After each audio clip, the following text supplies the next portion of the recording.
Punjab Kings और Gujarat Titans के बीच मुकाबला खत्म हो चुका है और आपकी स्क्रीन पर जो बल्लेबाज आपको दिख रहा है, जो बल्लेबाज आपको आपकी स्क्रीन पर पंजाब किंग्स की जर्सी में दिख रहा है, वो बल्लेबाज मैच विनर है पंजाब किंग्स के लिए। जी हाँ, बिल्कुल सही। आप लोगों को हमने मैच की शुरुआत से पहले ही कह दिया था कि पंजाब की टीम इस मुकाबले को जीतेगी। आपको ये कह दिया था कि शिखर धवन की बल्लेबाजी फ्लॉप रहेगी। आपको बता दिया था कि इस मैच में पंजाब के शेर बल्ले बल्ले करेंगे और वही हुआ है। लगातार ग्लोबल भारत टीवी आपको सटीक जानकारी दे रहा है, लगातार आपको पिच की, वेदर की, possible playing 11, head to head आंकड़े और साथ ही साथ जो हमारा प्रिडिक्शन का एक तड़का है, एक टच है, वो लगातार आपको दिया जा रहा है। इस मुकाबले में शशांक सिंह मैच के हीरो हैं। पंजाब किंग्स के लिए 28 गेंदों में 61 रनों की शानदार पारी खेली है, ताबड़तोड़ पारी खेली है, कबर तोड़ पारी खेली है। मतलब गुजरात टाइटंस के बल्लेबाजों, गेंदबाजों, हर किसी की कमर तोड़ कर रख दी है। 61 रन उन्होंने बनाए, 28 गेंदों का सामना किया है, 217.8 की स्ट्राइक रेट और आधा दर्जन चौका उन्होंने लगाया है, 4 छक्के उनके बल्ले से हमें देखने को मिला है। और बल्लेबाजों की बात करेंगे, अलग अलग ग्राफिक्स के माध्यम से आपको बताते जाएंगे।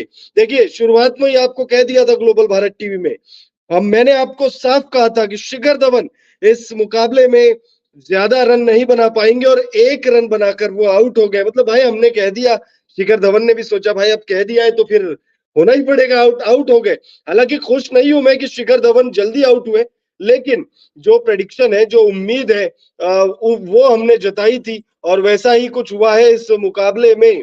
तो लाइव सेशन में जुड़िए, आप लोग कमेंट करिए, आप लोगों को क्या लगता है। जितेश शर्मा ये वो खिलाड़ी है, अगर ये आउट नहीं होते तो ये आखिरी ओवर तक ये ड्रामा नहीं होता। 2 गेंदों में 1 गेंद पर 1 रन की दरकार थी, आखिरी गेंद तक, ऑलमोस्ट आखिरी गेंद तक ये मुकाबला जो है वो गया है। मतलब 19.5वीं गेंद पर पंजाब की टीम ने इस मुकाबले को जीता है। जितेश शर्मा 16 रन बनाकर आउट हुए। सैम करन भाई नन्ना मुन्ना सा ये खिलाड़ी गेंद से या तो कभी गेंद से कमाल करेगा या बल्ले से कमाल करेगा। ऐसा कभी बहुत कम ही हुआ है कि दोनों ही डिपार्टमेंट में इन्होंने कुछ कमाल किया हो।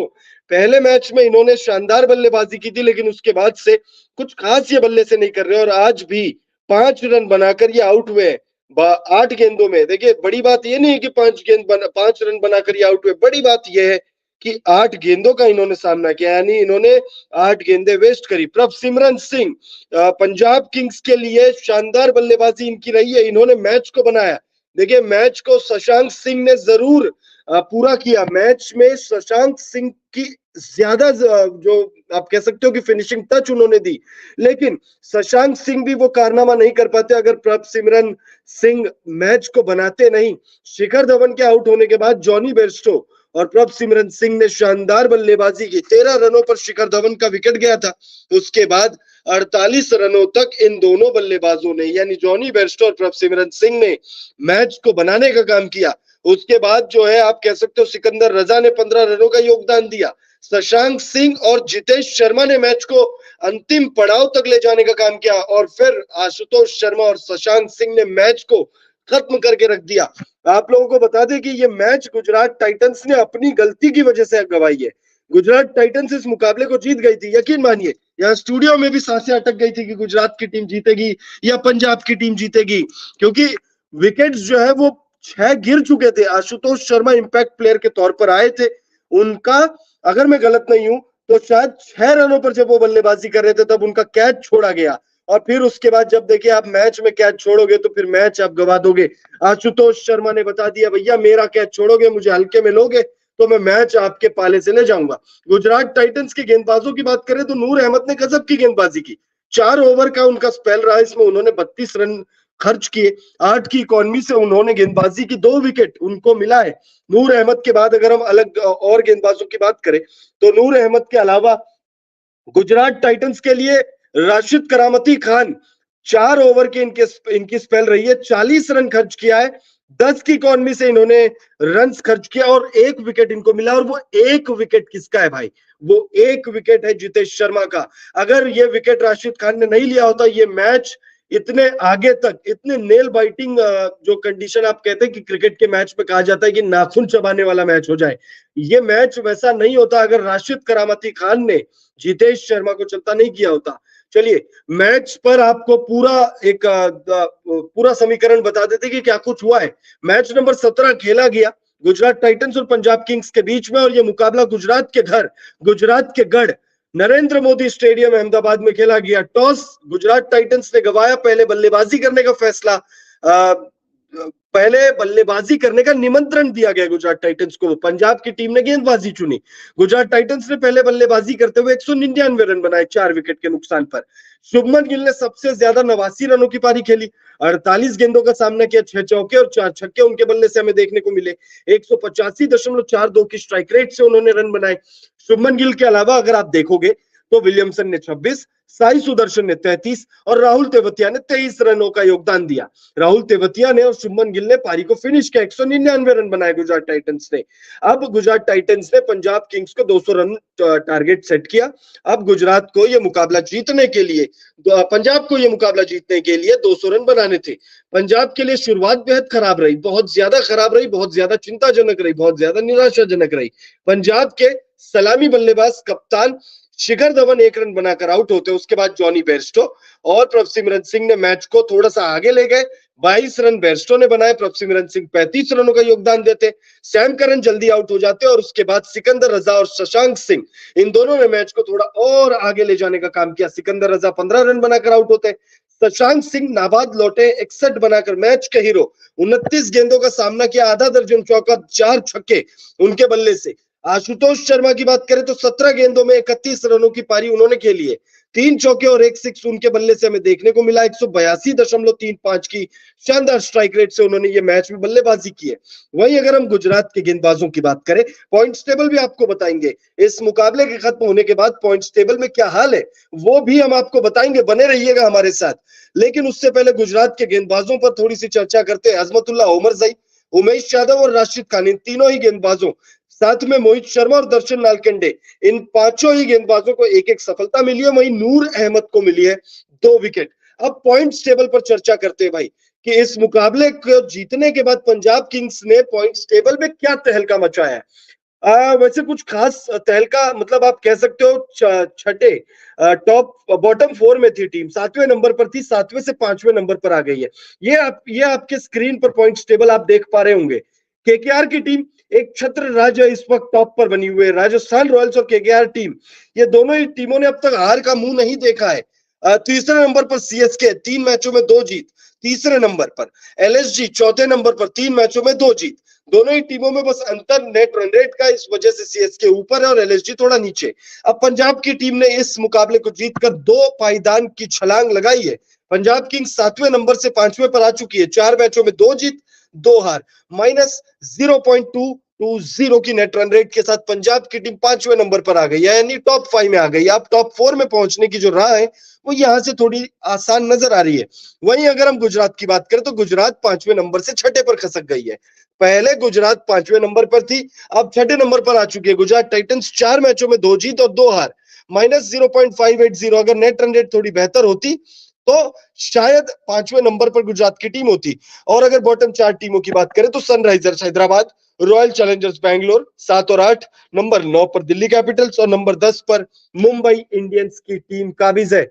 मुंबई इंडियंस का हाल बेहाल है। जैसे केकेआर और आरआर ने हार का मुंह नहीं देखा है, वैसे ही मुंबई की टीम को पता नहीं कि जीत के बाद कैसे सेलिब्रेट करना होता है, क्योंकि मुंबई इंडियंस ने तो इस सीजन अब तक एक भी मुकाबला जीता नहीं है। यह तो रहा पॉइंट्स टेबल का हाल। पॉइंट्स टेबल पर मैच नंबर 17 के बाद कुछ बड़े बड़े बदलाव हुए, वो हमने आपको बताया। अब एक बार फिर से बल्लेबाजों और गेंदबाजों की बात करते हैं, लेकिन उस पर चर्चा करें उससे पहले आपको क्या लगता है कि कौन है वो गुजरात टाइटंस के 1-2 खिलाड़ी या 3-4 खिलाड़ी जो आपको लगता है कि इस मुकाबले में विलन है? इस मुकाबले में गुजरात के लिए विलन का काम किसने किया? देखो, हीरो के बारे में तो हम जानते हैं कि शशांक सिंह पंजाब किंग्स के हीरो है, लेकिन विलन कौन है भाई? विलन कौन है जिसकी वजह से पंजाब की टीम को जीत मिली और गुजरात की टीम हार गई? आप लोग बताइए। मुझे ऐसा लगता है कि वो जो 2 कैच छूटे अंतिम क्षणों में, एक साई सुदर्शन से कैच छूटा और एक कैच छूटा है एक कैच छूटा है 32 गेंदों में, 32 31 रनों की पारी खेली थी आशुतोष शर्मा ने। तो इनका एक कैच छूटा था और एक कैच छूटा था इनका शशांक सिंह का। ये दो खिलाड़ियों का कैच छूटा है। मुझे लगता है बस वो दो कैच जो छूटे हैं वो विलन आप कह सकते हो। दूसरी बात, एक नाम मैं लेना चाहूंगा शुभमन गिल का। शुभमन गिल की कप्तानी थोड़ी सी समझ में नहीं आ रही है। आप कह सकते हो कि शुभमन गिल देखिए युवा खिलाड़ी है, 24 साल के, और मुझे लगता है कि शुभमन गिल पर अतिरिक्त प्रेशर दे दिया गया है। शुभमन गिल देखिए एक बहुत अच्छे बल्लेबाज है, हमने देखा है कि शुभमन गिल बहुत अच्छी बल्लेबाजी करते हैं। अब इस मुकाबले में इन्होंने 89 रनों की पारी जरूर खेली, लेकिन शुभमन गिल द बैटर, मुझे लगता है कि अभी इस समय द कैप्टन बनने का टाइम नहीं आया उनके लिए। एक दो सीजन और वो किसी सीनियर खिलाड़ी के अंडर में खेल सकते थे। अगर हम इसी टीम की बात करें गुजरात टाइटंस की, तो गुजरात टाइटंस में रिद्धिमान साहा कप्तानी कर सकते थे, राशिद खान कप्तानी कर सकते थे, तो कप्तानी के दावेदार थे। लेकिन मुझे लगता है कि शुभमन गिल को कप्तानी देकर शायद एक गलती हुई है गुजरात टाइटंस के मैनेजमेंट की तरफ से। अब ये देखिए, ये मेरी व्यक्तिगत राय है, मैं ये नहीं कह रहा करके कि भाई ये हुआ ही हुआ है। आप लोग हो सकता है कि इससे डिफर करें, और हो सकता है ज्यादा से ज्यादा लोग इसमें डिफर करेंगे, लेकिन ये मेरी व्यक्तिगत राय है। आप लोग कमेंट करके बताइए आप लोगों को क्या लगता है कि क्या मैं जो सोच रहा हूँ वो बिल्कुल सही सोच रहा हूँ। एक तो आप कह सकते हो कि जो शुभमन गिल ने कप्तानी करी है, आप उन्हें विलन, शुभमन गिल दी बैट्समैन विलन नहीं है, शुभमन गिल दी कैप्टन हार के एक जिम्मेदार हो सकते हैं, क्योंकि उन्हें ही जिम्मेदारी होती है, उनके ऊपर जिम्मेदारी होती है, उनके कंधों पर जिम्मेदारी होती है कि वो किससे गेंदबाजी कराए और किससे गेंदबाजी नहीं कराए। आप देखिए, आप अगर देखेंगे अजमतुल्ला ओमरजई हो गए, उमेश यादव हो गए, राशिद खान हो गए, इन तीनों ही गेंदबाजों ने, और ये तीनों ही बड़े नाम है, ये तीनों ही बड़े नाम है, और इन तीनों ने 10 से ऊपर की इकॉनमी से गेंदबाजी की है। हालांकि तीनों को एक एक विकेट जरूर मिला है, लेकिन तीनों ने ही 10 से ऊपर की गेंदबाजी की है। आप कह सकते हो बल्लेबाजी में तो गुजरात टाइटंस के लिए विलन ठहराना शायद गलत होगा, क्योंकि अगर बल्लेबाजों में अगर आप विलन ठहराते तो आप ठहरा सकते हो विजय शंकर को, ठहरा सकते हो रिद्धिमान साहा को, ठहरा सकते हो। रिद्धिमान साहा 11 रन बनाकर आउट नहीं होते, शुभमन गिल का साथ देते, तो हो सकता है ये स्कोर 220, 230, 240, 250, और इस सीजन तो हम 270 दो बार देख चुके हैं, क्या पता शायद 300 भी हो गए होते। लेकिन ये तो इफ एंड बट वाली बात है। बल्लेबाजों का, दो बल्लेबाजों को छोड़ दे तो लगभग सभी बल्लेबाज जिन्होंने बल्लेबाजी की है, गिल हो, विलियमसन हो, साई सुदर्शन हो, राहुल तेवतिया हो, हर किसी ने 20 से ज्यादा रनों का योगदान दिया है। तो बल्लेबाजों में विलन ठहराना मुझे नहीं लगता कि शायद वो सही होगा। विलन मेरे हिसाब से वो जो दो कैच ड्रॉप हुए उसमें से एक कैच साई सुदर्शन ने ड्रॉप किया, और एक कैच किसने ड्रॉप किया मुझे शायद उनका नाम याद नहीं आ रहा, आप लोग कमेंट करके अगर बता सके तो उसका नाम पता चल जाएगा। वो कैच किसने ड्रॉप किया था वो याद नहीं आ रहा, शायद नूर अहमद, उमेश यादव से वो कैच छूटा। देखिए यही होता है भाई, जब टीम शानदार हो तो नाम भी पता चल जाता है। तो उमेश यादव के हाथों से वो कैच ड्रॉप हुआ था। अब उमेश यादव इतने सीनियर खिलाड़ी है, टीम के सीनियर गेंदबाज है, और उनसे कैच जो है वो ड्रॉप हुआ था आशुतोष शर्मा का। 6 रन बनाकर आशुतोष शर्मा खेल रहे थे, और उस वक्त, और वो भी 6 रन, कोई एक गेंदों पे 6 रन नहीं बनाए थे उन्होंने, 4 या 5 गेंदों में 6 रन बनाए थे। अगर उस वक्त वो विकेट गिर जाता तो फिर आते हर्षल पटेल, हरप्रीत ब्रार। ऐसा नहीं है कि हर्षल पटेल रन नहीं लगा सकते, चौके छक्के लगा सकते, लेकिन मनोबल टूट जाता है टीम का। अगर आपका एक प्रॉपर बल्लेबाज आउट हो जाए, लोअर ऑर्डर का ही सही, अगर एक